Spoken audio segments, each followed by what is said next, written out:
You hear that? Those are some sizzling takes that you guys gave me.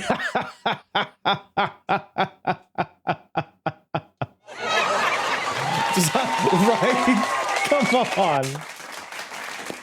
Yeah, come on. Hold your applause. Hold your applause.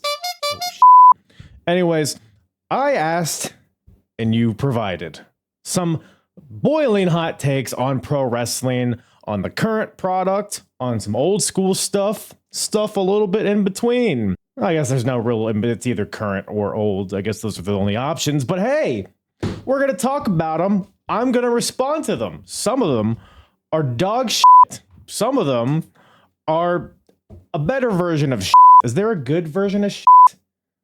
Like bullshit and dog shit, horse shit. Like those are bad. Is there like good shit?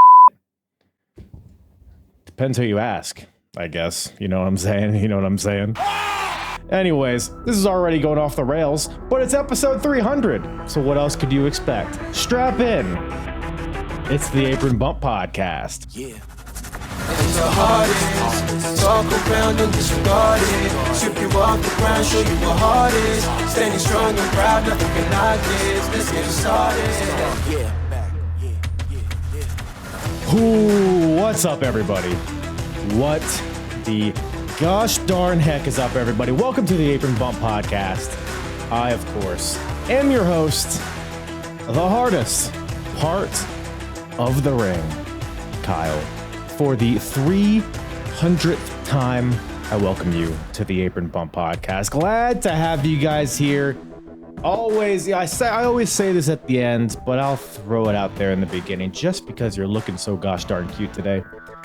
Much appreciated for all the support, for all the downloads, the listens, the watches, the tickles, the jingles, all of that stuff. I always greatly appreciate it. And through all of these 300 episodes, it's been a joy to babble into this microphone, both by myself and with various guests, and also to all of the guests I've had on the show, wrestlers, podcasters, friends, enemies, all of you.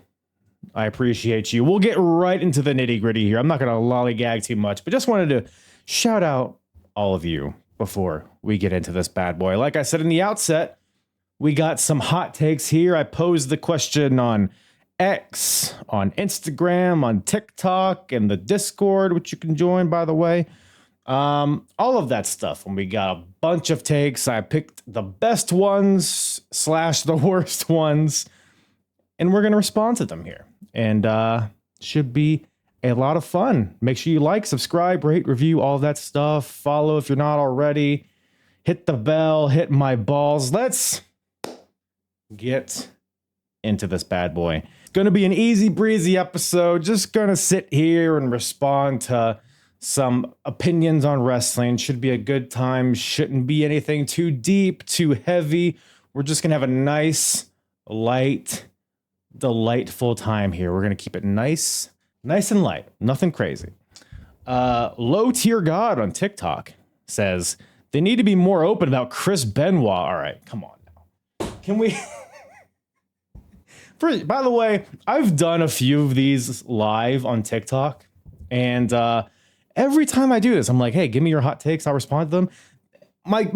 My chat always floods with Chris Benoit was innocent. Chris Benoit didn't do it. Well, Chris Benoit, what he did wasn't that bad. Like, do I have a face of a guy who like is a Chris Benoit apologist? It's always TikTok. It's a weird, it's a suspicious place. Suspicious place. I like TikTok. It's a wacky bunch over there. But Low Tier God, we'll try this one more time. It's a jarring way to start. I know. He says they need to be more open about Chris Benoit. I'm assuming he means WWE. Stop trying to hide every reference and mention of him. His story should have been an important teaching moment on wrestling and brain damage. You know what?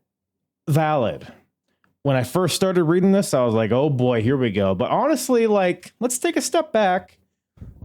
I don't think this is a crazy take. Personally, so look, I understand wanting to distance yourself from a murderer, I think that's a valid stance on the part of WWE.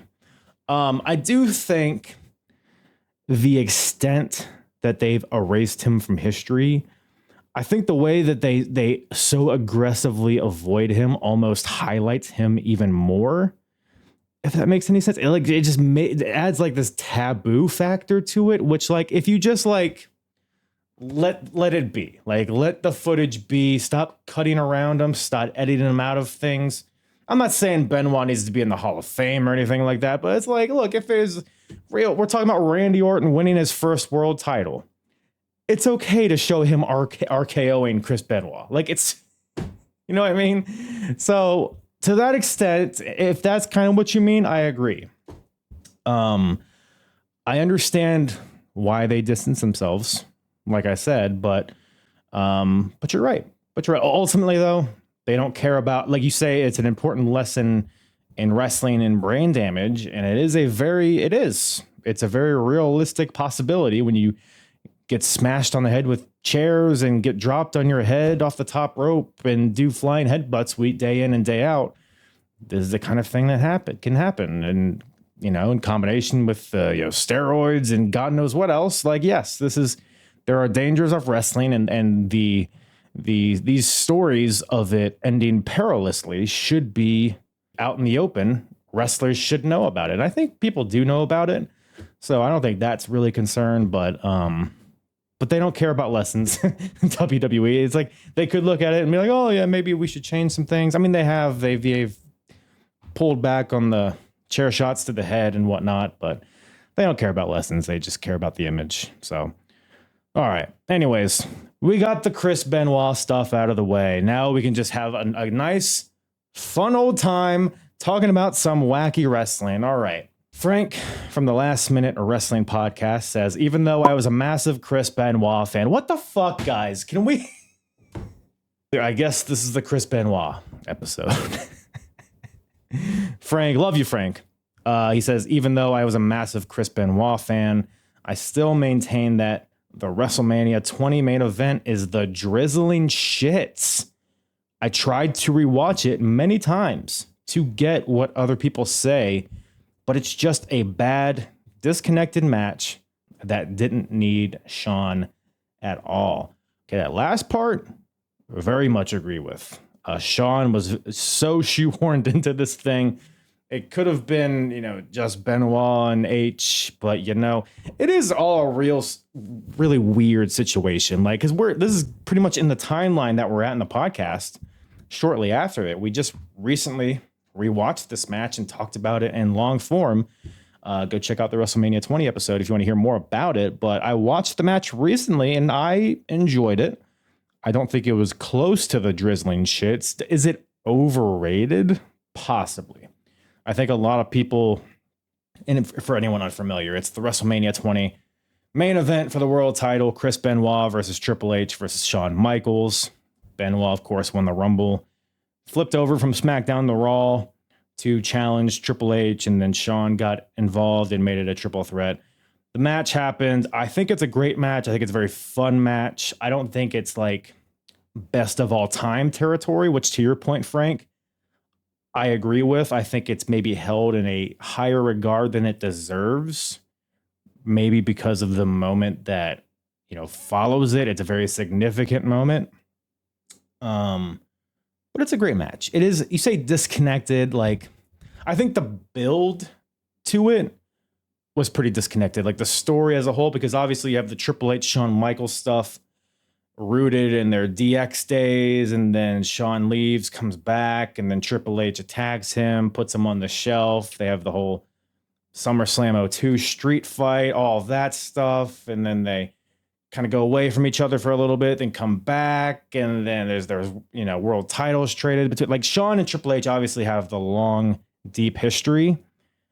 And then they had the last man standing match at Royal Rumble 2 months before WrestleMania. And apparently that wasn't the end of it. Like, you could have done so many different things. I feel like inserting Benoit into that feud was like the most clunky way they could have done it. Like, You could have, first of all, I'm just thinking of this as I'm talking.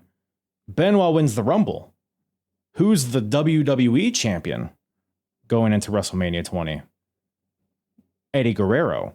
We could have easily just had Benoit versus Eddie for the WWE title, and then just have Shawn and Triple H for the world title. You know what I mean? Like, and also Benoit, because like I said, before the Rumble, he was on SmackDown. He was like kind of feuding with Paul Heyman, who was the general manager. He was planting seeds with a feud with Brock Lesnar, who was the WWE champion. All signs pointed to him challenging Brock for the WWE title, but then he just randomly switches to Raw with really no explanation. Very weird, very weird. Or you could have just had Benoit challenge Trips in a singles. You know what I would have actually liked? I know I'm kind of babbling here. You could have just had Benoit versus Triple H at WrestleMania. Benoit still wins. And then you could have had Benoit versus Shawn Michaels at Backlash. I mean, come on. You know what I mean? Like, we never really had a proper singles program between Chris Benoit and Shawn Michaels. And that feels like a real missed opportunity, in my opinion. But to your point, Frank, the match, it was kind of like, it feels like it skipped a few gears. Like, if you watch it, like, it's a fun watch. It doesn't necessarily mean it's a good match, or does it? Maybe it does. I don't know. Because I think I even talked about it on the podcast when we covered the show. Because it was a long show. I ended up like nodding off in the middle of this match. It was like 4 or 5 hours into watching this. Like, it was late at night. It's not really a testament to the quality of the match. I was just a sleepy boy. I fell asleep during part of this match, and then I woke up and I was like, oh shit, I just missed a big chunk of this match. I rewound. I didn't really miss anything. I fell asleep for like 2 seconds, but it felt like I missed so much because it just kind of, it's all over the place. It is very weird. So I half agree with you, Frank. It's not the drizzling shits, but it is a weird, there are disconnections in this match. I would agree with you. Mark from the Booking Like a Mark podcast, former guest of the Apron Bump, as well as Frank was. Mark says, Maxine Dupree winning the Intercontinental Championship with the help from AJ Lee takes away from the journey she was on and was an unsatisfying conclusion to the program between Lynch and Dupree. Yeah. Sorry, I was just like digesting it. I think I agree. I think I agree with you, Mark. As of recording this, I'm recording this the day after Raw from Madison Square Garden, where Maxine Dupree beat Becky Lynch. And yeah, I mean, I would, because look, I haven't been really watching Raw, to be honest, in like months, with the exception of a few shows and a few segments here and there. Like, I haven't really been that tapped into Raw, but from what I've gathered, Maxine and Becky Lynch have had some pretty competitive one-on-one matches for that IC title that have ended under dubious circumstances. You would think that would lead to Maxine Dupree eventually conquering Becky. But the fact that she only won with the help of AJ Lee, I think I agree with you, Mark. It does take away from Maxine. She just kind of fell into this victory, and now she just happens to be the Intercontinental Champion. I do think her just winning straight up would have been a more satisfying victory, and I think ultimately in the long run, it would have done more for Maxine, but she's got the strap now. Now, the championship doesn't make the person. The person makes the championship, but this does put a bigger spotlight on Maxine, which can ultimately help her build herself up in the long run. Like, I don't think she's dead in the water yet, but I do agree. Honestly, I'm still just kind of annoyed that Lyra never got the title back from Becky. I thought that's surely where we were going. Lyra Valkyria was such a good champion, and this is the payoff at the expense of Lyra Valkyria. Like, I don't know if the payoff justifies the journey here. But I'll hit the we'll wait and see button on this one, I think. Mark also says, oh boy. Mark says, Gunther is overrated, and he's a mediocre champion. He has the same problem that Charlotte Flair has. The WWE does not understand the character enough to write a storyline that doesn't involve a championship. This makes Gunther one-dimensional and a boring character. Valid points. I disagree. When you said Gunther was overrated, I was like, fuck you, Mark. I said to myself, suck me soft, Mark. But you showed your work here, and very valid reasons. Gunther is an interesting one. I was a huge Walter fan. His NXT UK run was incredible. I mean, obviously the stuff he's done on the indies beforehand, which is another thing we're in the midst of on a different timeline here on the Apron Bump. But I will say his main, pretty much everything after his Intercontinental title reign has been a little lukewarm. It's been a little underwhelming, I will say. Now, a lot of this can be due to booking. I mean, you're throwing Gunther in matches with Jey Uso and Damian Priest and God knows who else. I think Gunther is a guy that can get away with just wanting championships. I think you need a few of those guys on the roster. You shouldn't have a whole show full of people just going for championships. Obviously, you need the depth and the characters and the storylines. I think you can throw a few guys that are just like, no bullshit, no nonsense. I'm here for the sport of it. I'm here for the competition. I'm here to win championships, to be dominant, to get wins. I think Gunther is a guy that can get away with that. I cite his Intercontinental title reign. Sensational. Didn't have a ton of deep stories to it, but it was fantastic. He could go out there. You could rely on him to give you a good match. He elevated others who had good attempts at trying to dethrone him. And I think that offers a lot. Now, does that translate to the main world title? I think for like the world title, which is, let's be honest, the secondary title of the WWE, I think you can get away with that. Like, there's nothing wrong with just being a guy that wrestles.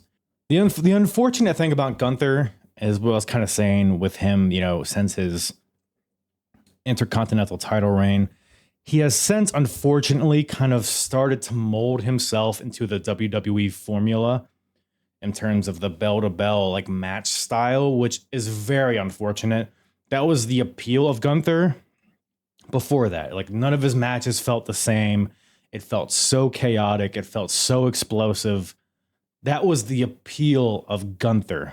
And ever since he won that world title, he became just like another main event foreign heel.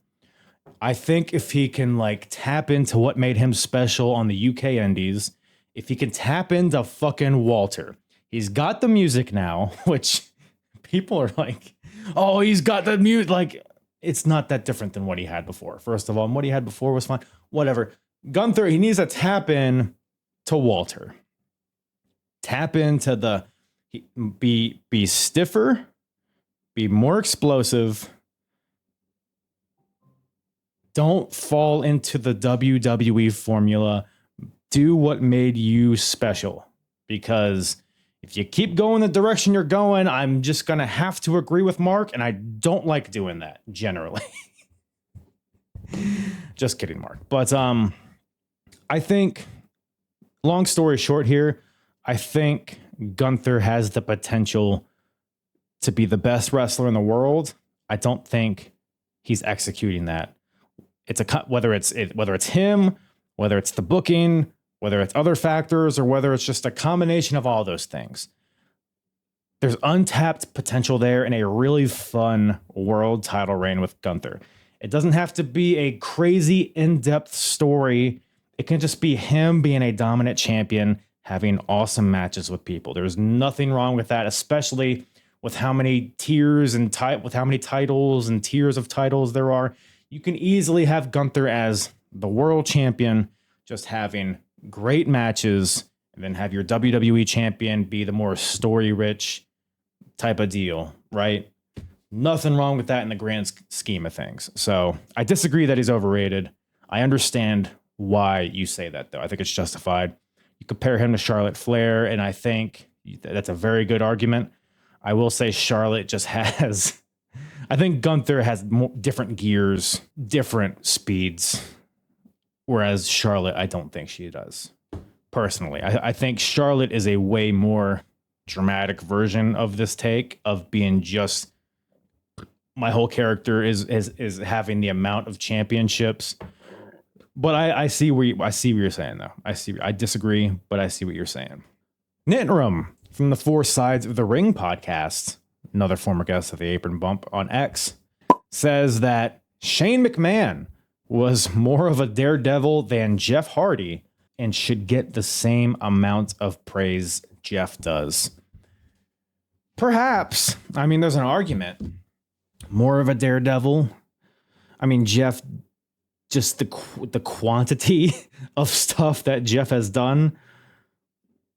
It's hard to say that Shane was more of a daredevil, but I guess Shane took bigger risks? Question mark, I guess.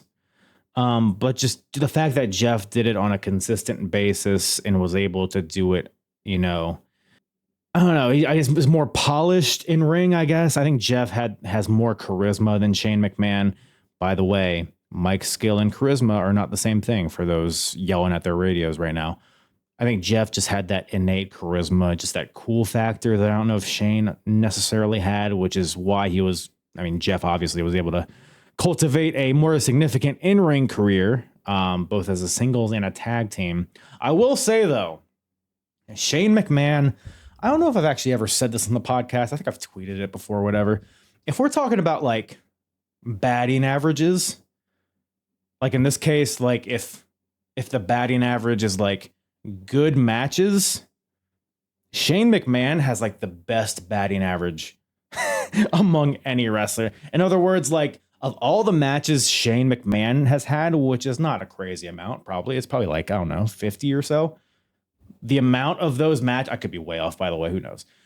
The amount of matches he's been in that have been good is, crazy. Like so many of them, like a huge percentage of Shane McMahon matches are really good.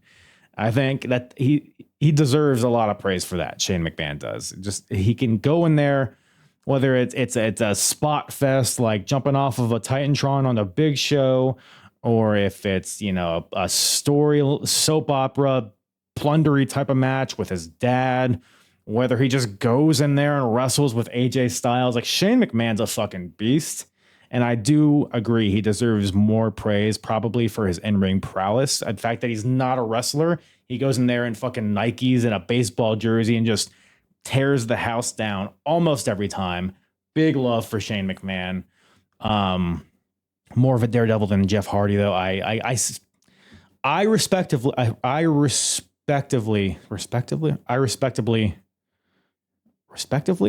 what is the fucking word? Respectively. With respect, I disagree, but I respect the opinion. Keeping on the Shane McMahon train, Greg Cherry on X says that Shane McMahon should have been WWE champion. Probably. Wow, no, like in 1999, fuck it. Sure, who wasn't WWE champion? He was European champion. He was hardcore champion, I think, right? Maybe. Why not? All that McMahon bullshit. If Vince was the WWE champion, why can't Shane be? Are we talking like best in the world, Shane McMahon? Are we talking like, what year was that? Was that like 2018, 2019? You could have just him beat AJ for the title or beat Dean Ambrose for the title. Sure. I support it, Greg. Nitram comes back at us. He says Batista is one of the most overrated main eventers in history, but no one admits it because he has one of the greatest entrances of all time. Ooh, baby. Talking slander about my boy, Big Dave. Come on now, Nit. Come on. Most overrated in history, I disagree. Look, you can say he's overrated. I think he's underrated. I think he's closer to being underrated than overrated, personally. I think his in-rings, look, by the on the timeline of the Apron Bump that I'm watching, in the Ruthless Aggression era timeline, I've said it. It's startling to me how good this guy was, like, right out the gate. He wasn't super polished in ring from a technical standpoint. Like, sure, there was shades of green and signs of just kind of he's learning on the job kind of thing. But the word aura is painfully overused nowadays. But my God, Batista, there's no guy that's had more aura than early to mid 2000s Batista. Evolution era Batista. Come on now. Just cut me a slice of that man and put him in my fucking mouth. Sorry. What was I talking about? Oh, yeah, Batista. Look, he's not the best of all time, but he's so cool, man. Sometimes in wrestling, you just need guys that are just fucking cool. All your fancy moves and your springboards and your pump knee strikes and your chain wrestling. Sometimes you just need a fucking steroided beast, wet, tattooed, bad facial hair, bad piercings, just ripping guys apart. That's what Batista was. I'm a big Batista guy. As I continue along the timeline, we'll see if that stance follows. As we get into maybe like, I don't know, 07, 08 era, maybe he'll start to wear on me, but I'm a big Batista guy.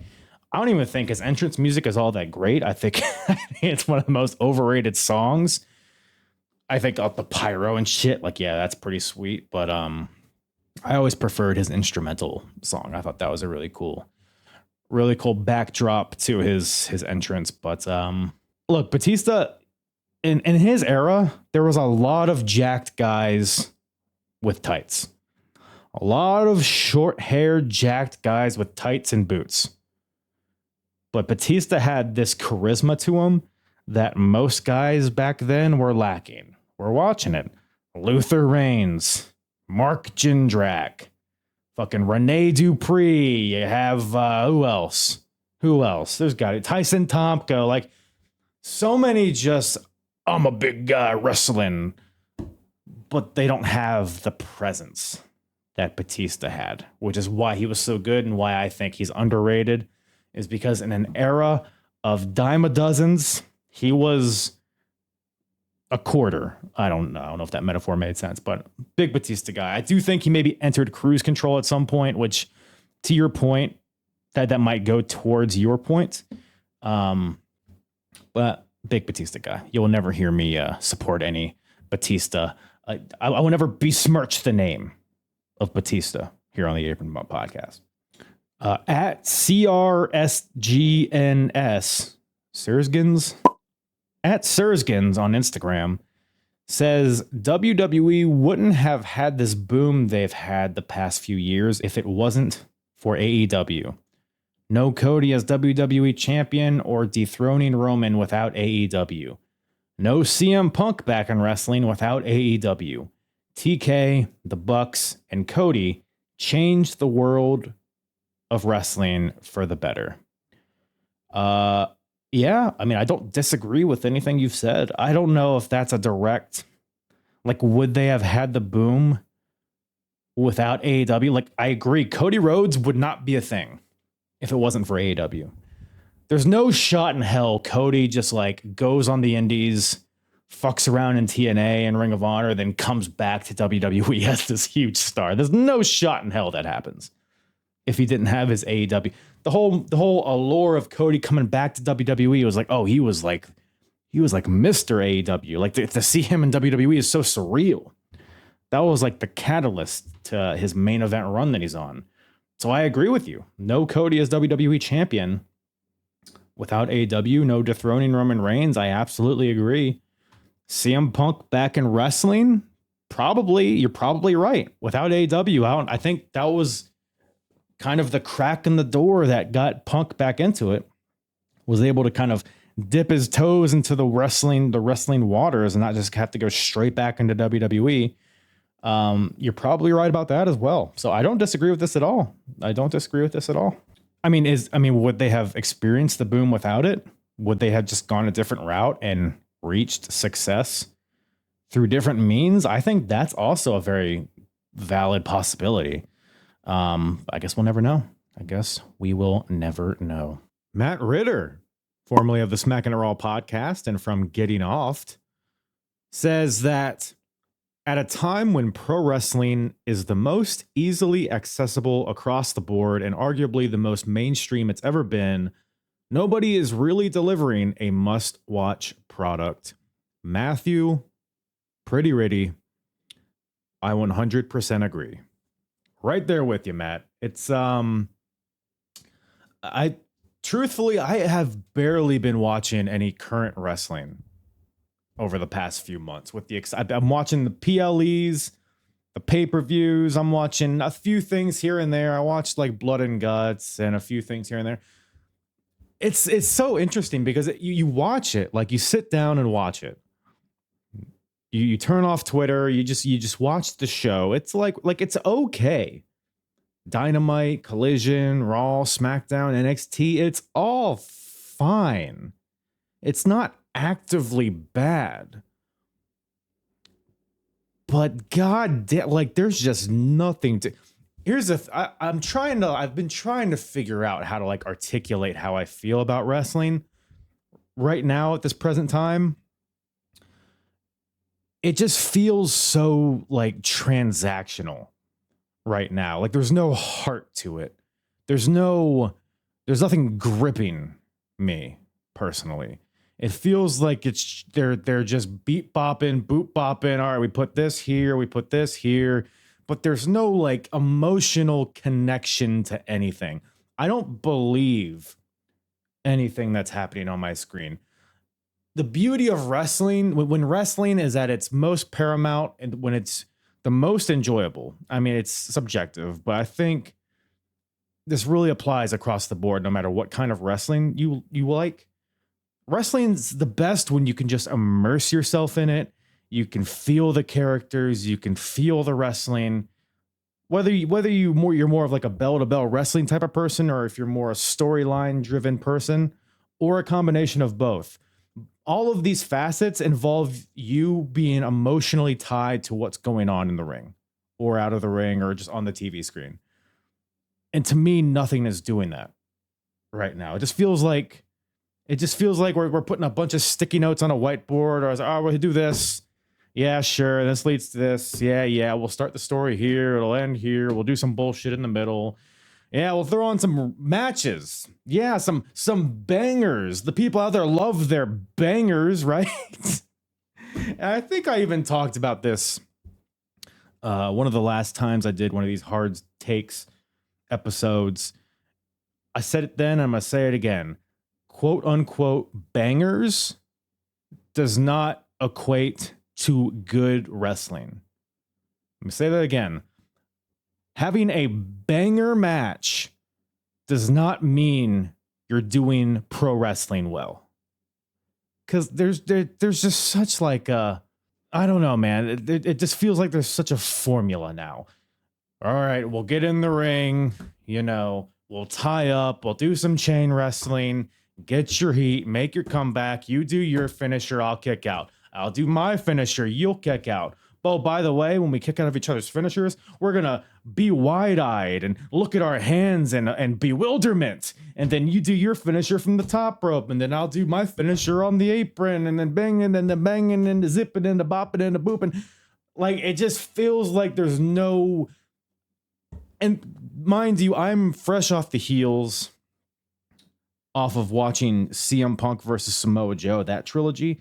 And I talked about that in length, and it ties to kind of what I'm talking about right here, right now, is that wrestling can be great when things matter, right? I was watching Joe and Punk 3, and I was like paying attention to their emotions. I was paying attention to the things they were doing and how that reflected the previous matches and how the previous matches led up to this, and there's stakes involved, and you feel like you're watching two human beings in combat trying to win a thing.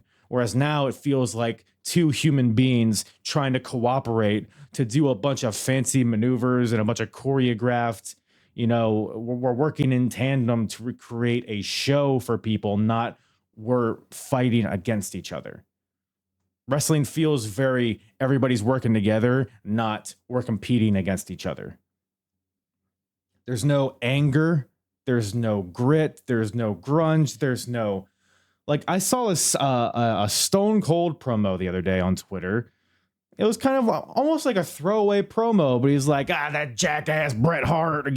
God damn, that piece of shit. If you're a jackass. And look, I'm not here to say that everybody in wrestling should be that, right? We don't need an entire roster, an entire 2-3 hour show full of pissed off Stone Cold Steve Austin in 1997. We don't need everybody to be that, but there's something so genuine and organic about that promo. I don't know if I'm going to put the video up on YouTube, but I think it comes through the audio. There's so much passion there. He believes in what he's saying. And me, the viewer, I can associate a personality to this person, and therefore I believe what he's saying because he believes what he's saying. Nobody believes what they're saying or doing nowadays. There's a few exceptions. Samoa Joe is one. That's a guy, when he talks on the mic, he's like, he wants to beat somebody up. He believes he's the best, and he wants to fight somebody. Nobody wants to fight anybody anymore. We all just want to get in there and do our fucking arm drags. Fuck your arm drag. Fuck your super kicks. Punch somebody in the... Give me a goddamn quality collar and elbow tie-up. If I have to watch Jey Uso do... he's mean mugging him. Oh, I'm gonna beat you up. They meet in the center of the ring. Yeah. They don't push into each other. They're not trying to fucking fight each other. God damn it. It's wrestling. Beat up the guy that you're fighting. For the love of tits. I don't even know what we're talking about. Yeah, I think this all ties into why wrestling, it doesn't suck now. But it's almost worse because it's just there. It's just a bunch of quote unquote good matches that you forget 6 hours later because it's a dime a dozen. This is awesome. Dime a fucking dozen. Oh, this promo with a zingy one-liner. Oh, that's going to be a cool clip on Twitter that we're going to forget in fucking a week. And promos too. Fuck the wrestling. Promos aren't people talking to each other. It's let me get my one-liner in. That'll be a nice clip on Instagram. Now your turn to have a cool, fourth wall breaking clip. Oh, did he say that? Did he reference this? Suck me until I'm soft with your cute, quippy one-liners. Fucking just talk like a human being, wrestle like a human being, move like a human being. There's not one thing. Wrestling, the only time I hear good things about wrestling nowadays is when somebody returns. How about, can we get to a point where we are enjoying the stuff that's here and not yearning for stuff that's not here? Oh, Roman Reigns returned. Cool. What's happening next week? Now he's just here and now we're bored again. Holy fuck. Wrestling. Maybe it does stink. I'm trying to be like, wrestling's okay. Maybe it's not. Maybe it's not.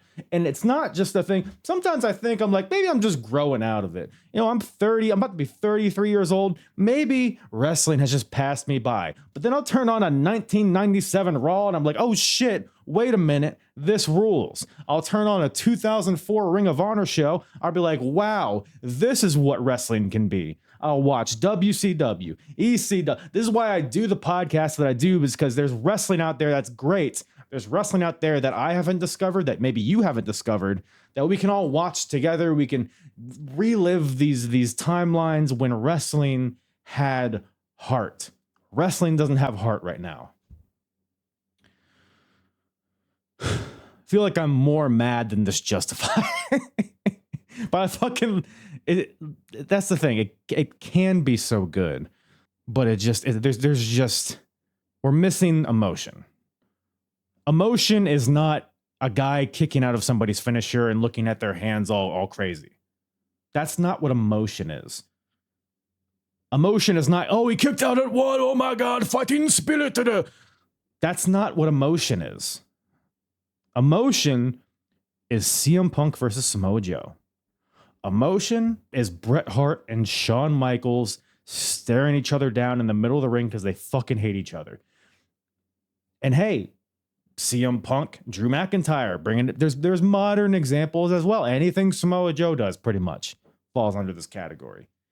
Hangman Page is a shining star. Obafemi, that's a guy I believe wants to beat you up. That is a genuine fucking article of a guy. If he's not world champion this time next year, I don't know what we're doing. So there's examples. There's guys out there. It's not Kyle Fletcher. He's just not the guy. It's not Seth Rollins. He stinks. He doesn't stink, but he's fucking washed. Get him out of here. We're done. I'm done with these fucking factions. We all wear black. We're ominous. It's fucking everywhere, man. I know I'm kind of rambling. I feel like I just have all these thoughts and they're just kind of diarrheaing out of my face. But wrestling, it's just missing something. It just feels like a linear series of things that happens, but there's no foundation. There's just no fucking just grabbing you by the cockles and just getting a hold of you. There's none of that. Too many pay-per-views. Too many specials, Saturday night's main event, eat my ass. Too many fabricated attempts at moments. Fucking Tony Schiavone. What a dynamite moment! Oh, I was it? I didn't think it was, but since you told me it was a moment, I guess it's a moment. I'm sure we'll all be talking about it next week and it won't be completely evaporated from all of our minds.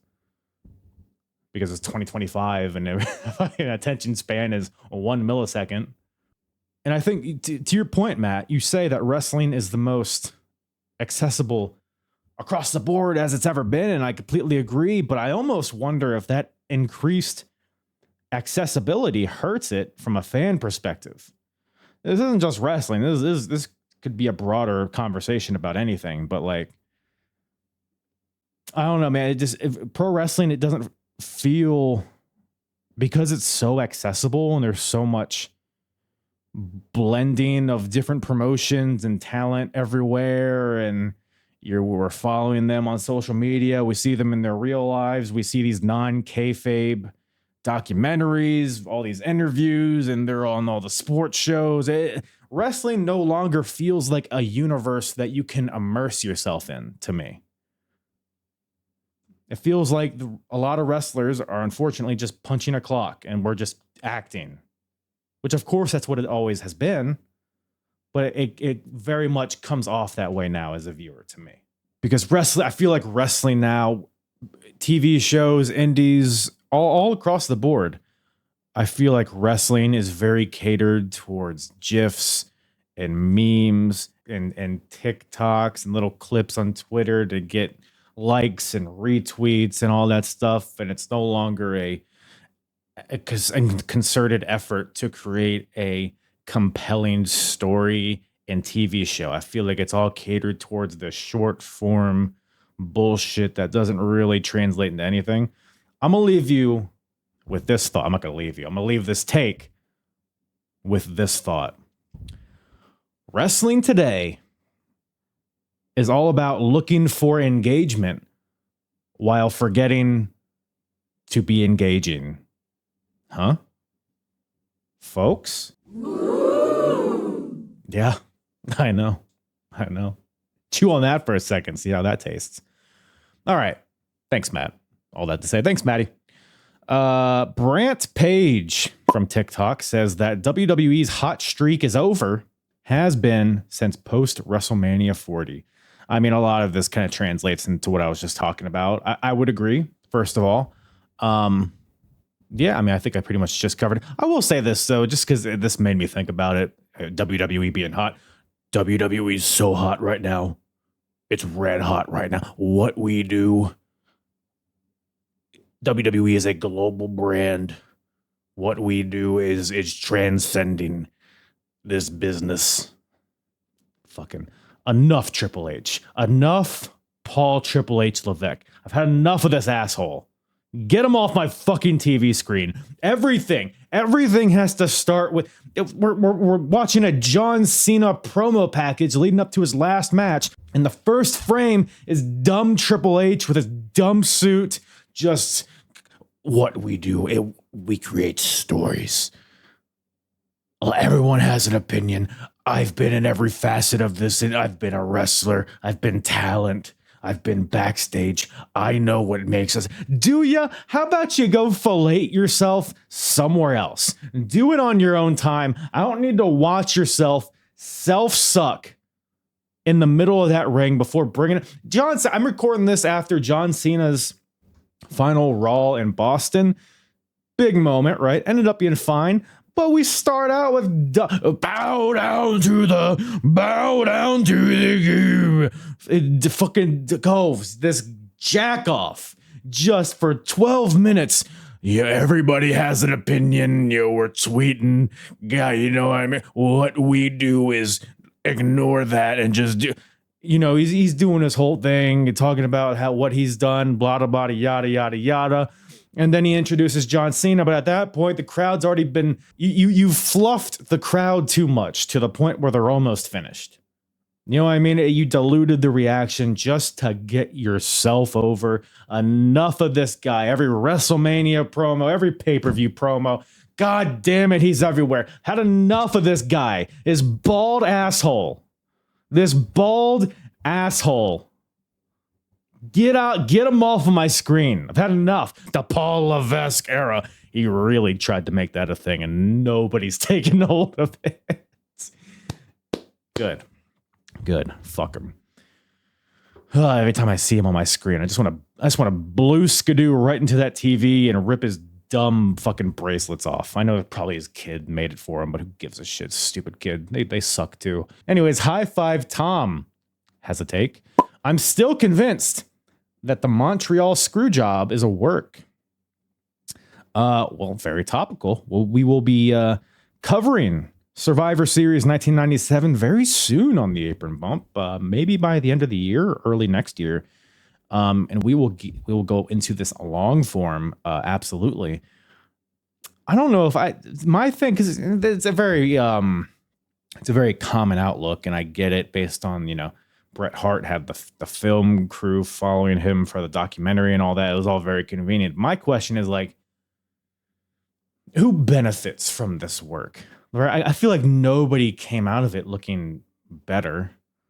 WWF, Vince McMahon, Shawn Michaels, they didn't come out of it looking good.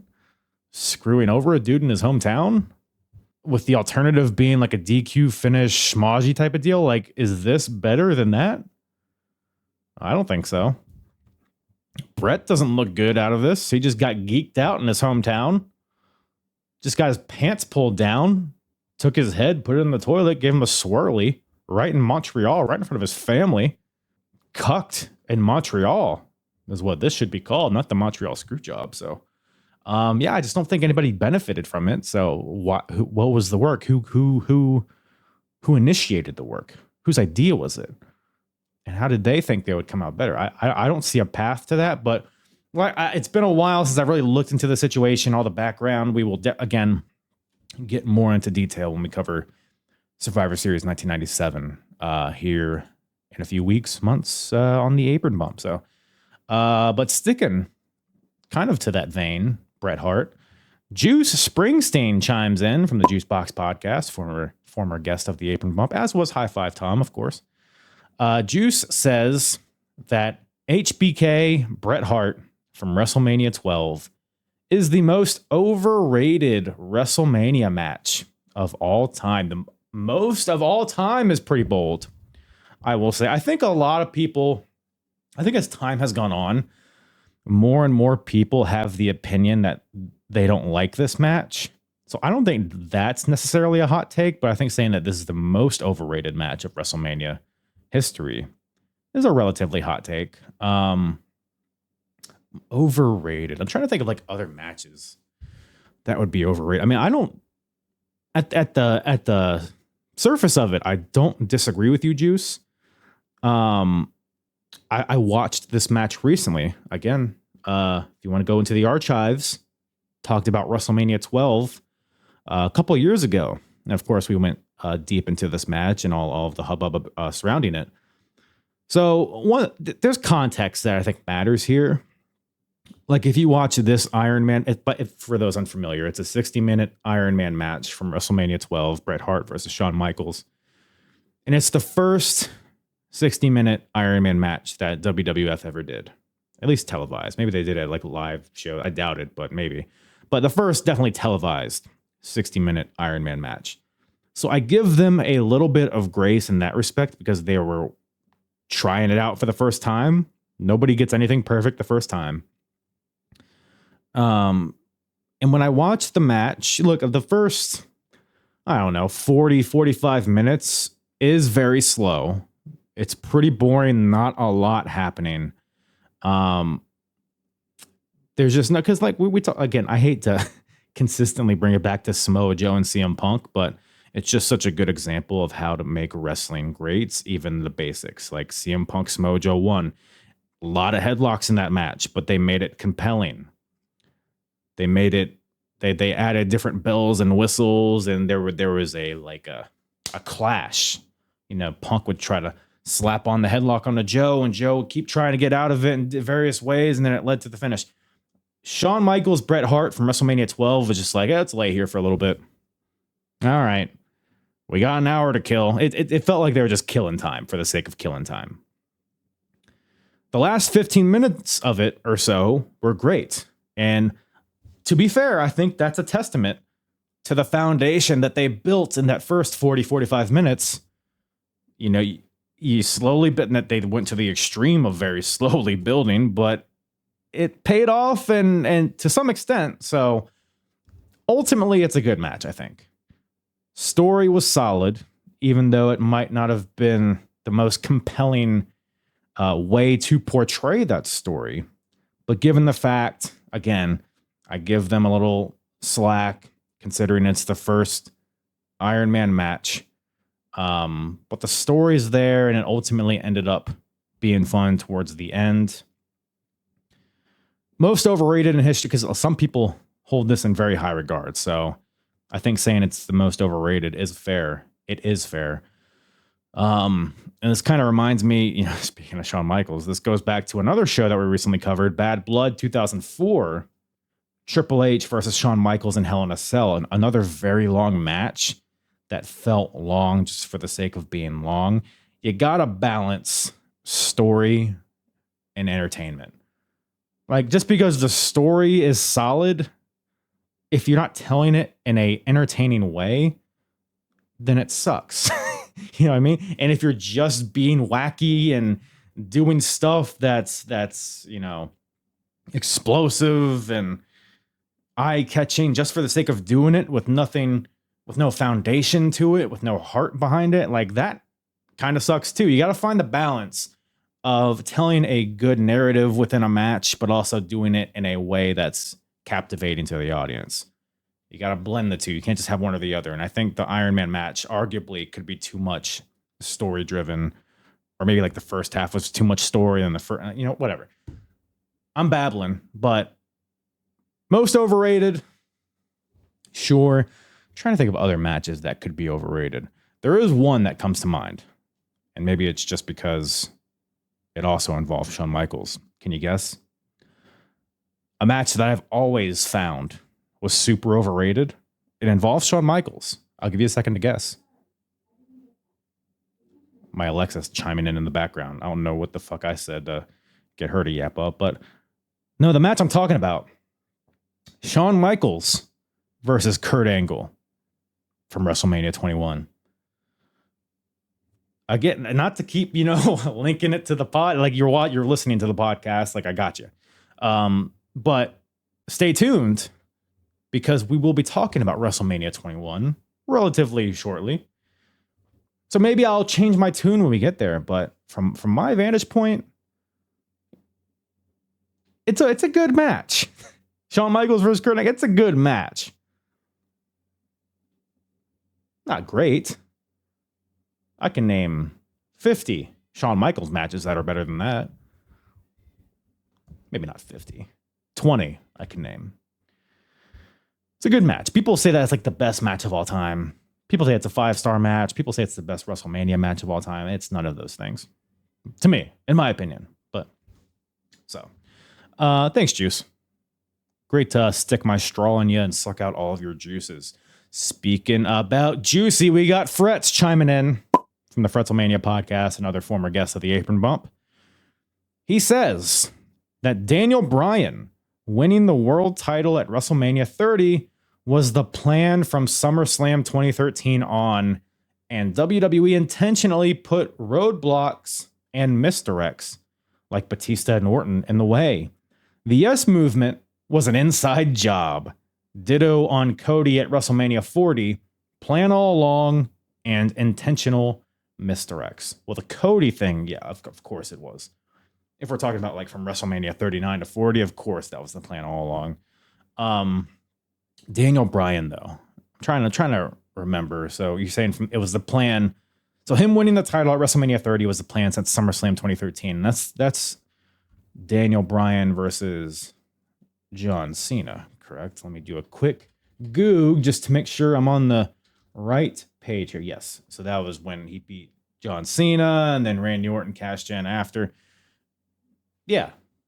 I don't disagree with this. Is this a hot take? I mean, I think I guess the narrative is that the fans bullied WWE into putting the title back on Daniel Bryan and putting him in the main event. I think it's very possible that, because you gotta think too, like Batista coming back in the middle of all this. So hold on, let me just let's regroup here. Let's regroup. SummerSlam 2013. Daniel Bryan wins the title. Randy Orton cashes in. I think at that point, the plan was probably Daniel Bryan versus Randy Orton at WrestleMania. And then Daniel Bryan winning the title there. I think that, to your point, I think the plan was to have Bryan win the title back at WrestleMania. And I would have to go back and see like when things happened. I don't think Batista coming back was in the cards at SummerSlam 2013. So I think that threw a monkey wrench into the equation. And I think the WWE overestimated how hungry the audience was for Batista in 2014. Because he comes back, he wins the Rumble, he beats Alberto Del Rio at Elimination Chamber, and all of a sudden he's in the main event of WrestleMania. I think WWE really thought the fans are going to be like, yeah, Daniel Bryan, fuck that guy. We want Big Dave. In 2014, I don't think when we really did. I mean, it's very evident from the Royal Rumble. I think maybe the plan when Batista came back was maybe to just have like Daniel Bryan versus Triple H at WrestleMania, non-title, and have that just be it. But I think the only thing that the fans added, well, I guess I say the only thing. It's a pretty significant thing. I think if it wasn't for the fans, I think we would have just had Daniel Bryan versus Triple H, and then we would have had Randy Orton versus Batista. I don't think we would have had Bryan, beating Triple H and getting entered into the main event, making a triple threat. I don't think that would have happened had the Yes Movement not been a thing. So I think I slightly disagree with you, Frets, but who knows? I could be wrong. It's happened once or twice before. But yeah, Cody, I've talked ad nauseum about that. That was, of course, the plan all along. Sticking with WrestleMania 30, Sam Irwin from Tik Tok says that WrestleMania 30, Undertaker versus Brock Lesnar was a big nail in the coffin to WWE downfall that they did not see coming. So I don't know if this match specifically was a cause for any downfall, but I guess it does coincide for a pretty down period for WWE. I mean, 2014, right? A couple lean years there. Pretty much the rest of the decade was kind of shit. So I don't think it was necessarily Taker and Lesnar leading to that, though. I mean, you could argue like this was kind of the launching point of Brock Lesnar, breaking the streak, and then the whole Suplex City thing, and then kind of holding the Universal / WWE titles hostage for a number of years. I mean, if you want to go that route, I guess a little bit, but I think there was a lot. There were way more. It was a lot of variables that went into creating a very lifeless kind of last half of the decade of the 2010s. So it does coincide with that, but I don't know if that match necessarily was a nail in the coffin per se. I mean, like 2014 to 2020, it was like modern WWE, but without the great wrestling. Like, you can at least tune into Raw or SmackDown and see one or two really good wrestling matches, just like in a vacuum. Just, oh, that was a good match. Stories might not be there, may or may not be there, but like 2015, 2016, it was just all across the board. Yuck. PU is what I say to that. At Gray Moore on Instagram says, Zack Ryder losing the Intercontinental title one day after WrestleMania killed a huge chance to give him a star run. All right. Let's talk about Zack Ryder for a second, shall we?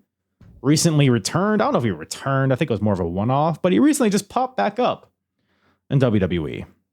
First of all, you say it was a huge chance to give him a star run.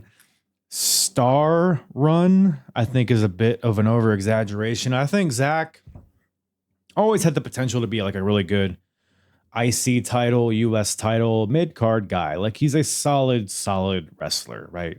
He's that's the thing, man. He's just okay. Like, he's more than okay. He's good. He's a good wrestler. There's so many good wrestlers out there, man. There's so many guys that have muscles.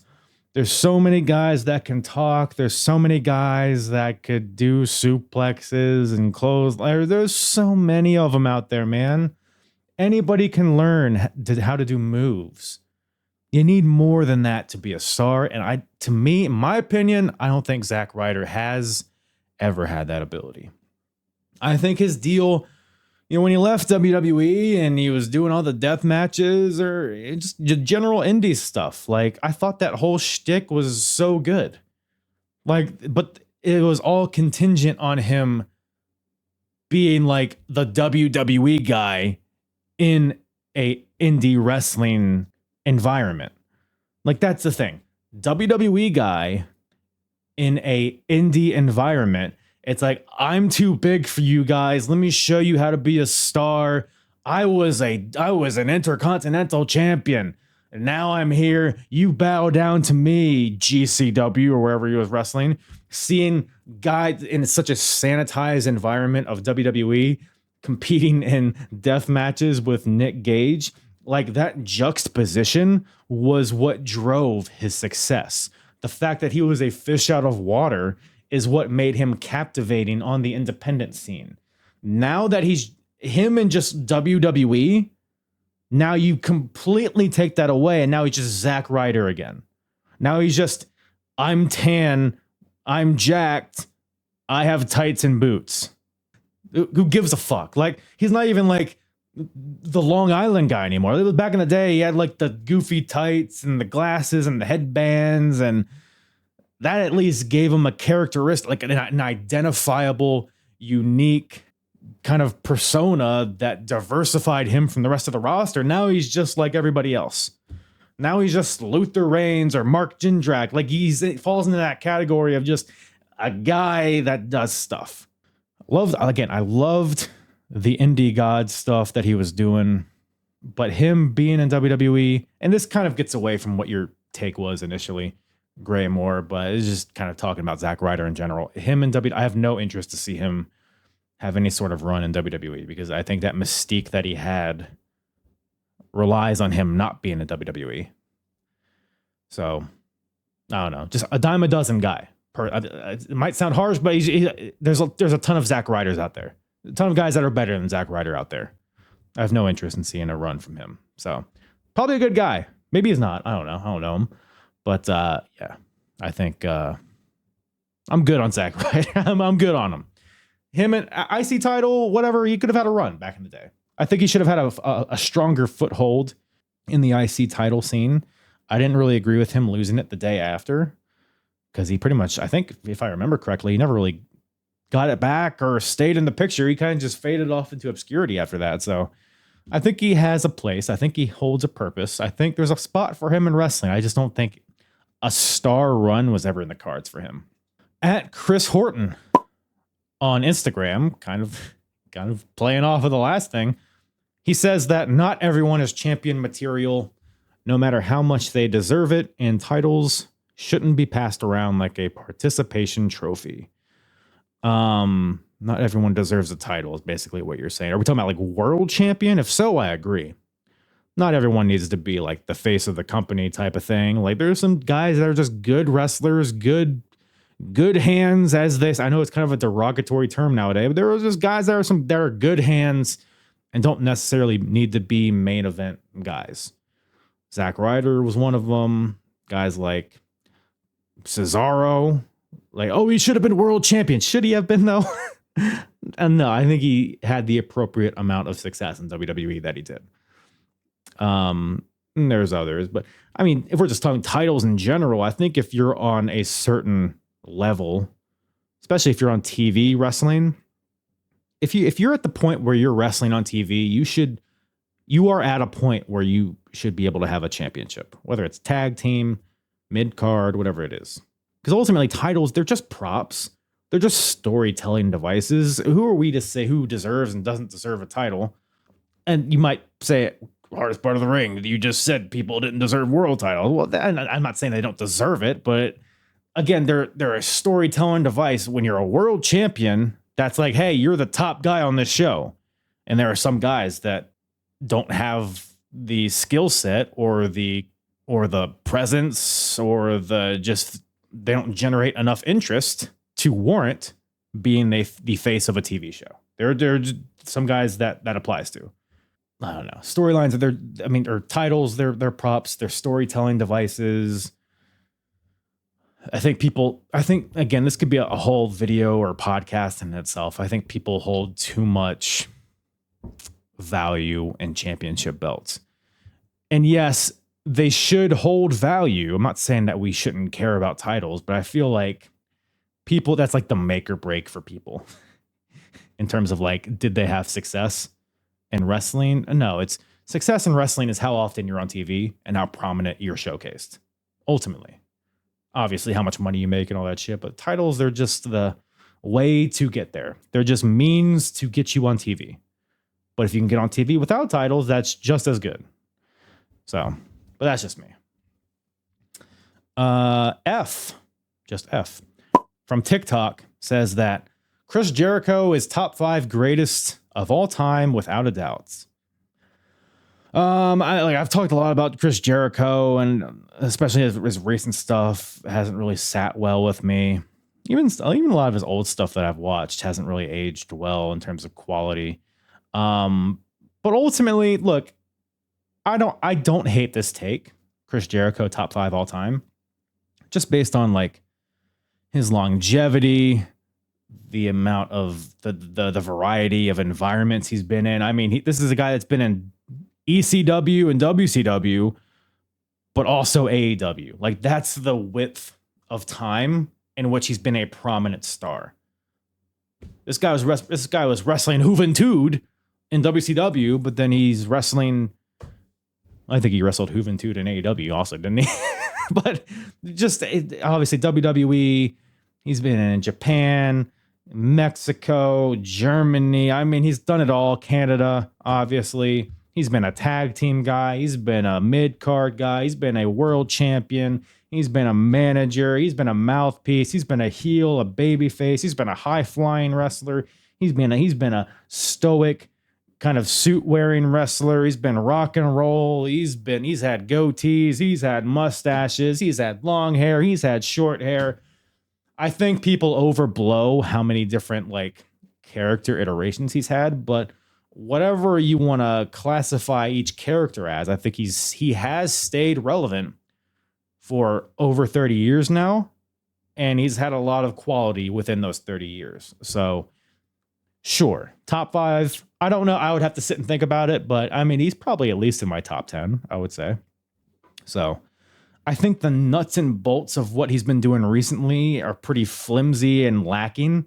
I think I've said this before. When Chris Jericho like talks, like when he's cutting a promo or whatever, it becomes so very evident to me that I'm watching a scripted television show.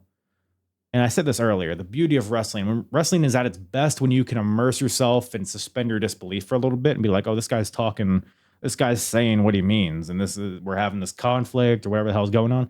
When Chris Jericho talks into a mic, I'm like, oh, he's doing the pro wrestler thing. He's trying to get this guy over. He's trying to put himself over. We're leading to this match and the bloody. And like he just pulls the curtain back too much to a point where I can no longer enjoy what he's doing.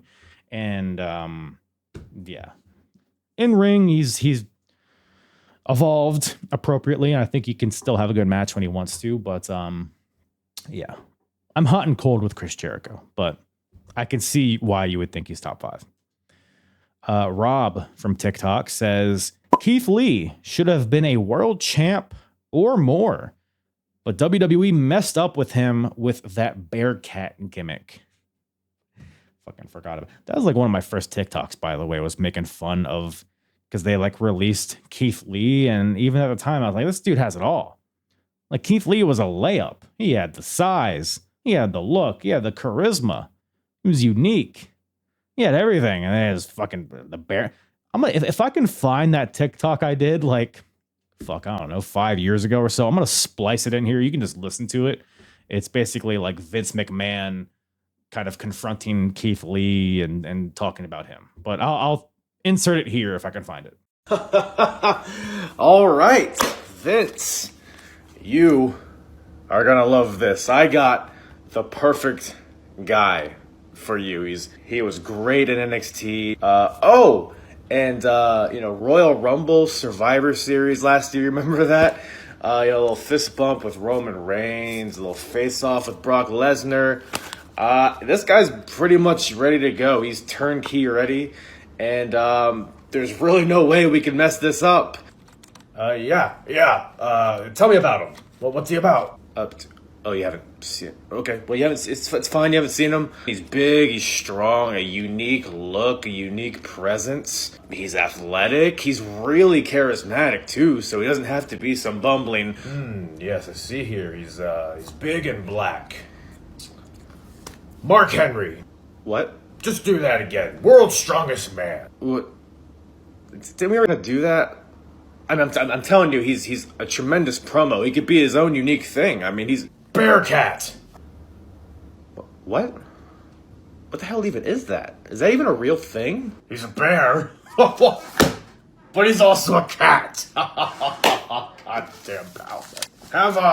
Have Def Rebel whip up a generic theme song, but with bear growls. I'm telling you, he can cut a promo. Like he's really fun. He's charismatic. He growls only. He could be a face. He could be a heel. Remember, Survivor Series, Royal Rumble. Like we saw him, the roof blew off. Like the crowd loves him. Like there's no way. I mean, just literally, just take him how he was and make him that, and then it's money. Growls only.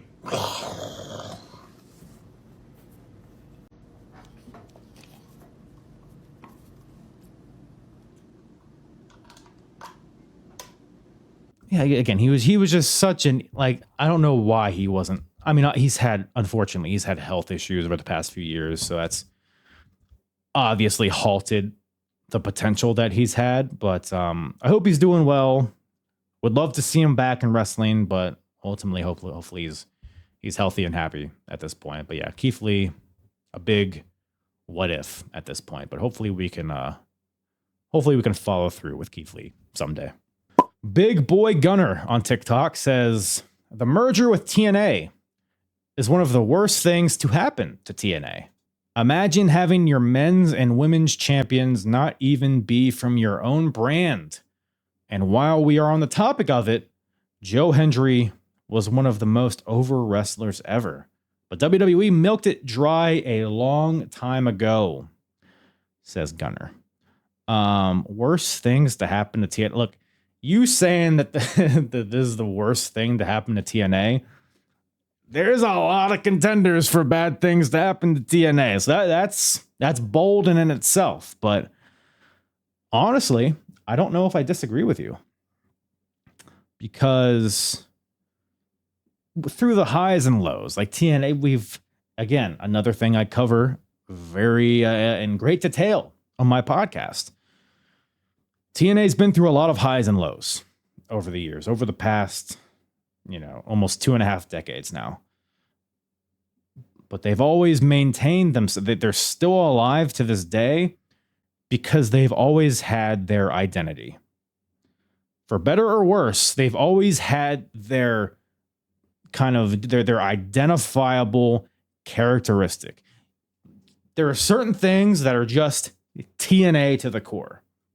X Division, Ultimate X, fucking, Abyss. Like they've had these, like the six-sided ring, Monsters Ball, just the, Don West, Mike Tenay. They have these things that are very TNA. They've had their identity throughout the years, and even into like the weird like Pop TV era and the Hulk Hogan era, and then the Impact Wrestling. Like they've always had their thing. It's not always good, but they've always had their thing. They've always been themselves. This merger with WWE has kind of taken that away. Like at this point, TNA is just the NXT's NXT. It's like, and then there's like Evolve in there. I don't know where that lies in the hierarchy, but it's just like, got people that WWE don't want on their product. Throw them on TNA. That's how it feels. TNA used to be a really cool thing, man. That's why I cover it on my podcast, the glory days of it. But 2025, TNA is just NXT's NXT.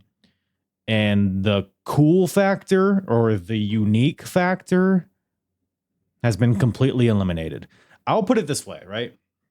In 2025, going into 2026, I have never felt less compelled to watch TNA because we've set the precedent that anybody worth a shit in TNA, you'll see at least in NXT.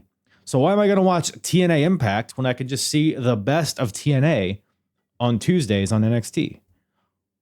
You know what I mean? So it's like, so to your point, Gunner, you could be right in that aspect because this could be leading to WWE just like formally absorbing TNA altogether. And then all of a sudden, it turns into NXT UK and then it's gone. Bing, bang, boom. And then now there's no more TNA.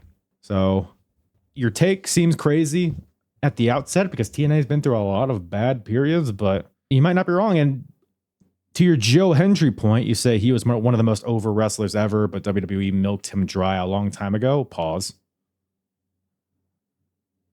I have no thoughts on Joe Hendry, man. It was always he's a guy, he's a meme wrestler.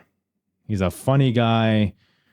He's a meme. It always had a short shelf life, Joe Hendry. And look, he went to WrestleMania and faced Randy Orton. Doesn't get much better than that. Let's be honest. I don't think he's ever going to reach that peak again. And I think, in terms of like milking him dry, this might not be what you were. By the way, you say milked it dry, and I'm saying milking him dry. So I don't mean to put those words in your mouth. Pause. I think TNA really failed to capitalize on Joe Hendry. I think they are the cause of this problem. They waited way too long to put the world title on him. Similar to like Santana, like they just didn't strike when the iron was hot. And then I think WWE has pretty much done as much as they can do with him. Like I said, he's how long can you do the say his name and he appears shtick? How many times can you do the turn around and smile gimmick? Like at some point you need to offer me something else, and there's just no depth to Joe Hendry. I think he's better in the ring than people give him credit for, but ultimately he's another guy who's just like similar to Zack Ryder. There's just so many good quality wrestlers out there nowadays, and it's like, is there a spot for Joe Hendry at the top of the card? I don't think so, personally. Tom Austin chimes in. He says, hot potatoing a championship is not a bad thing. It makes everyone feel on the same level and makes a long title reign feel important. I agree. Just, on the surface, I agree with this. I think context is important here. I think sometimes hot potatoing a title can work. Sometimes it doesn't. I think, Attitude Era, when everybody and their mother held the Intercontinental Championship, I think that was kind of a detriment. I think there was a point, when it was main eventing pay-per-views, Bulldog and Bret Hart. You had like Stone Cold hold it and The Rock and Shawn Michaels. Like I felt like a big deal when he had the title, and then now we're just fucking a Road Dogg versus Al Snow for the Intercontinental. Like who gives a shit, right? So I think there are times when hot potatoing a title can diminish like what it means. I guess it depends what hot potatoing means. Like some people think like, a 6-month title reign is hot potatoing, which people that have gotten into wrestling in the past few years think a Roman Reigns title reign is the norm or is what it should be. And no, that's like a once in a generation type of thing. I'm in the camp of, I support lengthy title reigns if they make sense. But if you set the precedent that every title reign has to be long, then that makes the beginning of each title reign boring. So if they never do a title reign less than 3 months, let's say, well, if the guy wins the title and then defends the title the next week, you go into it knowing he's not going to lose, he or she. Therefore, you might not be as tuned in to the match. You might not be as invested in the early parts of their reign because you know that they're not going to lose it right away. So to that point, I think there is value in hot potatoing titles every now and then, because if you set the precedent that a title can change no matter when in their reign it lies, I think that adds to the anything can happen nature of the show, which I think is very important in wrestling. Hopefully that made sense. It probably didn't, but I agree with you, I think, Tom. Frank Mandolini back in says that, or he has two. He says Drew should win the WWE title over Cody at WrestleMania. And he also says that Braun Breaker should win the Rumble and then lose to Punk at WrestleMania. I agree with one of these. Drew winning the title over Cody? Sure. Fuck it. Why not? I haven't loved the matches they've had with each other. That's my only hesitation here. But I'm in support of a Drew McIntyre WWE title run. I think with Cody, Cody needs a shakeup at this point. And I think Drew is such a fun heel. His problem right now is that he's just losing over and over again. So he's starting to lose a little bit of credibility. But you throw the WWE title on him, big time match. Bing, bang, boom, we're right back in it. So he's a reliable guy. I'm in all support of not only Cody losing the title, but I'm in support of Drew winning that title. Now, Braun Breaker winning the Rumble and then losing to Punk at WrestleMania. I see what you're saying, right? Because then it would give Braun the rub of winning the Rumble, makes him look like a beast, but then also makes Punk look like a beast at WrestleMania, and then kind of an unpredictable kind of outcome there. Like, I don't hate it, but I think this kind of just feels like... See, my issue with Braun Breaker, not really with him, but how he's been booked. And I've said this before, I think, on the podcast. So far, WWE has booked Braun Breaker like Goldberg in 2004, when they should be booking Braun Breaker like Goldberg in 1998. Braun just feels like another big guy heel. We're having a match. We have a slow heat segment. We got chin locks.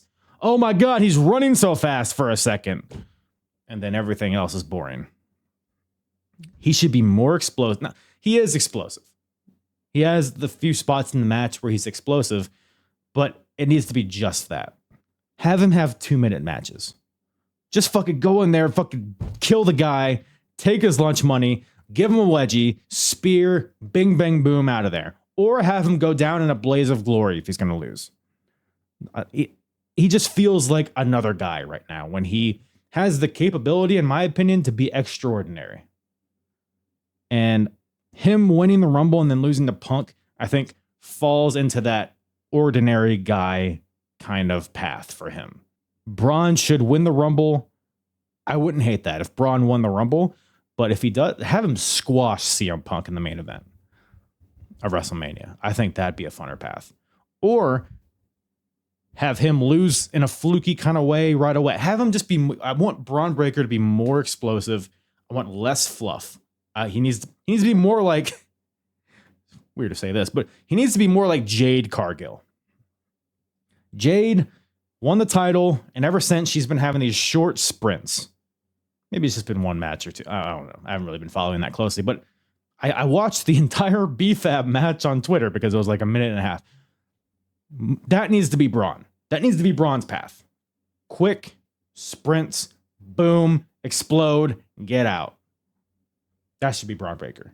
So I 50% agree with you, Frank, but you are 100% handsome. So Commander Goblin on TikTok says that Austin Theory deserves to be world champion right now. A very good wrestler, good mic skills, and knows how to work with the crowd as a heel or even a babyface. So Austin Theory is perhaps maybe the most boring wrestler in the world. Like because he could do like physically impressive things, but god damn, he's so bland. God, he's just, it's like a WWE 2K story mode, like created character, like that the developers made. I'll see you out in the ring. I'll show you what's what. I have short hair and a goatee and muscles like every other wrestler. Like, he's solid. He's another Zack Ryder. He's solid. Now, to his credit, I think I see potential in a babyface run for Austin Theory. As a heel, he's just as generic gets. I would like to see them try babyface Austin Theory. There's something that I feel like could be very likable about him. I feel like it could get him into a different gear. And I think his offense probably leans more into the babyface category. A lot of it's very flashy and exciting. I feel like it would make him more captivating, bell to bell, on the mic, all around. So let's get a babyface run going for Austin Theory, is what I would like to see. You say he deserves to be world champion right now. I highly disagree. Highly disagree. Brent from a Work in Progress podcast, another former guest of the Apron Bump podcast. Brent says, Ric Flair versus Shawn Michaels at WrestleMania 24 is just an average match at best. I don't get why some people think it's such a great match. I'll be honest, it's been a while since I've seen this match. I don't remember like thinking it was anything crazy. Just, nuts and bolts, bell to bell stuff. Obviously, you have the emotion of it being quote unquote Ric Flair's last match. Everybody remembers it for the I'm sorry, I love you moment. Like, I think the emotion that they captured at the end of it was awesome. And I think that alone leads to this match deserving high marks, in my opinion. But on average, minute for minute, it probably is just an average match. Again, I would have to go back and watch it again, but probably another one of those matches that's pretty overrated. So I think I agree with you, Brent. I think I agree with you. Tom Austin chimes back in. He says, it doesn't hurt any company to build a legit superstar. You get eyes on your product, and when they eclipse the company, you make sure you let everyone know that you made them. So basically what you're saying, Tom, is that companies shouldn't fear wrestlers transcending wrestling and then going on to pursue other ventures. I think that's fair. I mean, I don't know if that's necessarily a super hot take, but yeah, I mean, who would be like a modern, like obviously The Rock is the big one, right? I don't know if really anyone's reached that point. Like John Cena obviously has like entered the movie space, and Batista, but they both kind of did that after their runs in wrestling, at least full time. I can't think of anybody that's like cut their run short to pursue other like movies, TV, music, whatever the hell. So I agree, Tom, but I don't know. Let me know if there's anybody else that kind of this category applies to. Anybody? Booking Like a Mark chimes back in. Says if WWE is going to constantly do one night PLEs with 5 to 6 matches, they should be brand specific events. There are way too many superstars and championships that rarely get featured on these shows. Yeah, I mean, the first step is them committing to the brand split, which I don't see them ever doing again. I mean, they like half-ass do it right now, but not really. They would have to really commit to the brand split to make that a thing. I'll tell you this, I prefer brand specific pay-per-views to them just doing a bunch of consolidated pay-per-view. I mean, you have your regular PLEs, and then you have your Saturday night's main event, and then you have the Saudi shows, and there's another super show here, and then there's this show. I think, like I said this earlier, there's just too many special events, and nothing ever feels special. Nothing ever feels memorable. But I think if you were to do kind of boxed in brand specific events, they would, you would only see SmackDown wrestlers every couple months. You would only see Raw wrestlers every couple months. So it would make those shows feel more special. And if they're brand specific, you don't have to share the wealth with the entire roster. You can just do it with a specific brand and therefore showcase more stories and titles and superstars. I agree with you, Mark. I agree with you. I've always been pro brand specific pay-per-views, but again, they just need to commit to the brand split in order for that to be effective. So, and we got as the last one, and maybe the best one. Eric Freeds says, Monty Brown versus Ahmed Johnson was a main event for any major promotion we were robbed of. Tell him, Eric. I said this on another podcast, I think, or maybe I said it at some point. I believe Monty Brown and Ahmed Johnson faced each other at some point. Hold on, I think it was like a tag team match on March 7th, 2003 for Maximum Pro Wrestling. The team of Gangrel and Sabu faced off against Ahmed Johnson and Monty Brown. So they teamed together. Sorry, I was mistaken. I need to find this match and do a watch along because there's no way this is good. Let me see if what can you tell me about this? MXPW aggravated assault. Is there star ratings here? No, it doesn't seem like it. In front of 120 people in Livonia, Michigan. So if anybody has that on tape, please send it my way. Send it to my P.O. box. And we will do a prompt watch along. Because, Ahmed Johnson, Monty Brown, I agree. If Ahmed stayed healthy, like if we're being real here, I mean, Ahmed could have gone to TNA. You know, that would have fallen within his window of time. If he would have stayed healthy and in shape, he could have gone to TNA and faced Monty Brown there very easily. But look, they're both still around.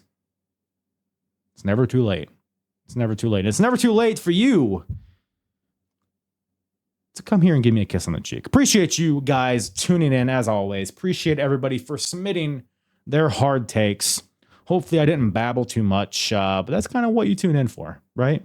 It wouldn't be a proper apron bump without a little hardest part of the ring babbling into the abyss, which for episode 300, I think that's very appropriate. I think it's very apropos, as they say. But I think that's all I got for you guys today. Appreciate everybody tuning in once again. We're in the 300s now, baby, and we're going to keep trucking along. We got a lot of fun stuff coming up here. We are towards the end of 1997. In that timeline, we're following the hardest promotion battle between ECW, WCW, and WWF. That's coming to a close very soon.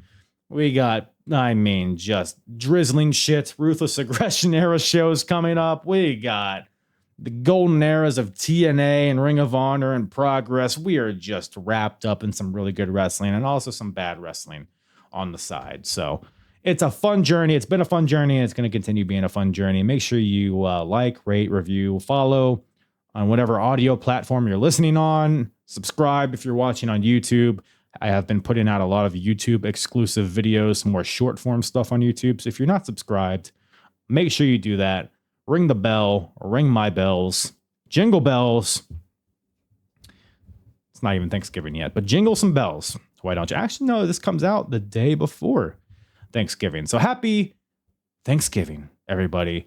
You know what you should do? You should hold off on watching. Well, it's too late now. You've already listened to the thing. But when you get together with the family on Thanksgiving, here's what I want you to do. Everybody gets around the table. You got your turkey, your ham, your taters, your mac and cheese, your lumpia, all of the normal stuff you have for Thanksgiving. Grandma's there. Your racist uncle's over there. Your transgender sister's over there. Everybody's getting around. I want you to put this episode on and have the background of your Thanksgiving dinner be the velvety tones of the hardest part of the ring. Doesn't have to be this episode. Can be anything. Throw on a TNA episode. Throw on a Ring of Honor episode. Just have my voice in the background as your family argues over politics. I think that's my one ask for all of my hard-ons out there. Hard-ons? You know, I've never really thought about a word to call all of the listeners. I think hard-ons. That just entered my brain as I'm having noises come out of my mouth right now. That just seeped right in there. I like it. Hard-ons. Thoughts? If you've made it to this point, leave a comment. Say, I'm a hard-on. Appreciate you guys. Love you. Big ol' smooches. Mwah.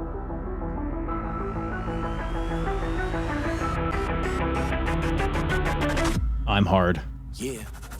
And the hardest, talk around and disregard it. Strip you off the ground, show you what hard is. Standing strong and proud, nothing can knock it. Let's get it started.